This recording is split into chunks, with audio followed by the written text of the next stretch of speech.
হয় দোস্ত, মই আজি এটা বিশেষ ঘৰলৈ আপোনালোকক লৈ যাই আছোঁ, য'ত নেকি আজিকালি দেখা নাপায় কোনো।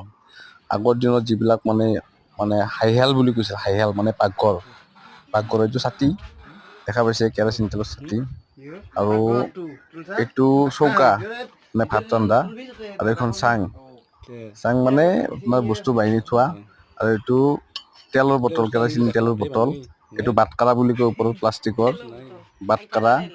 তাৰ লগতে এইটো পাতটো মানে মছলা যে পেছে, আদা ৰহুন পেচা এইবিলাক। আৰু আপোনাক দেখাই আছো মই এটা বাকচ, বহুত পুৰণা বাকচটো চাব। বাকচটো দেখাৰ আগত এইটো চাওক আপুনি, লাওৰ এইটো আপোনাৰ নিমখ থোৱা, লাও টেকেলি বুলি কয়, লাওৰ বনাই তাৰ মানে পচাই কিনে নিমখ থৈছিল এইটো আগতে মানুহে। তাৰপিছত এইটো দেখিব আপুনি, বাকচ মানে আপোনাৰ 1980 মানৰে হ'ব এইটো। আগত দে 90